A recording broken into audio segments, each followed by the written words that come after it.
നമ്മളെന്നുള്ളത് പാലക്കാട് ജില്ലയിലെ പട്ടാമ്പി എന്നുള്ളൊരു സ്ഥലത്താണ് നമ്മൾ നിൽക്കുന്നത്. ഇവിടെ നമ്മൾ ചെയ്തിരിക്കുന്ന മെറ്റീരിയൽ എന്നാൽ സ്റ്റോൺ കോട്ടഡ് മെറ്റൽ റൂഫിംഗ് എന്ന് പറയുന്ന മെറ്റീരിയലാണ്. ഇവർ നമ്മളെ കോണ്ടാക്ട് ചെയ്തത് ഈ ഒരു ചൂടിനെ പ്രതിരോധിക്കാൻ വല്ല വഴിയുണ്ടോ എന്ന് ചോദിച്ചിട്ടാണ്. അപ്പോൾ ഇവിടെ വന്ന് നോക്കിയപ്പോൾ ഇവിടെ ഒരുപാട് മയിലിൻ്റെ ശല്യവും അതുപോലെ തന്നെ കുരങ്ങന്മാരെ ശല്യമുള്ളൊരു ഏരിയയും കൂടിയാണിത്. അപ്പോൾ ഓട് ചെയ്യണോ നോർമൽ ഷീറ്റ് ചെയ്യണോ എന്നുള്ള സംശയത്തിൻ്റെ പേരിൽ നിൽക്കുമ്പോഴാണ് നമ്മൾ വരത്ത് എൻജയുടെ തന്നെ ഏറ്റവും premium material stone coated metal റൂഫിനെ കുറിച്ച് പരിചയപ്പെടുത്തി കൊടുത്തത്. അപ്പോൾ അതിലേക്ക് എത്തിയതിൻ്റെ കാരണം എന്ന് വെച്ച് കഴിഞ്ഞാൽ ഓടാകുമ്പോൾ കാറ്റത്ത് പറക്കണ ഒരു പ്രശ്നവും നോർമൽ ഷീറ്റ് ആകുമ്പോൾ സൗണ്ടിൻ്റെ പ്രശ്നമുണ്ട്. ഇത് രണ്ടിനെയും തരണം ചെയ്യുമ്പോൾ അതുപോലെ തന്നെ ചൂടിനെ ഒരുപാട് കുറക്കും വേണമെന്നാണ്.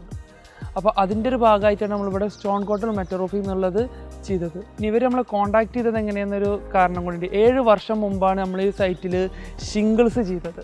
ആ ഒരു ഷിംഗിൾസിന് ഇതുവരെയായിട്ട് യാതൊരു കംപ്ലൈൻറ്റോ കാര്യങ്ങളോ ഒന്നും വരാത്തത് കൊണ്ട് തന്നെ വീണ്ടും അവർ നമ്മളെ വിളിക്കുകയും നമ്മളെ കമ്പനിയിൽ നിന്ന് തന്നെ മെറ്റീരിയൽ പർച്ചേസ് ചെയ്യുകയും ഇവിടെ വർക്ക് ചെയ്യുകയും ചെയ്തിട്ടുള്ളത്. അതുപോലെ തന്നെ എൻജൻ തന്നെ ഏറ്റവും പ്രീമിയം റെയിൻ കട്ടേഴ്സാണ് നമ്മളിവിടെ യൂസ് ചെയ്തിട്ടുണ്ട്. അതുതന്നെ വെളിച്ചം കടക്കാൻ എന്തെങ്കിലും ഒരു വഴി ഉണ്ടോ എന്നുള്ളത് പല സംശയമാണ്. സ്റ്റോൺ കോട്ടിൻ്റെ ഇടയിൽ വെളിച്ചം എങ്ങനെ കടത്തുന്നുള്ളത്. അതിനിവിടെ ഉദാഹരണമായിട്ട് പുറകിൽ നമ്മൾ ട്രാൻസ്പറൻ്റ് ആയിട്ട് ഗ്ലാസ് ചെയ്ത് കൊടുത്തിട്ടുണ്ട്.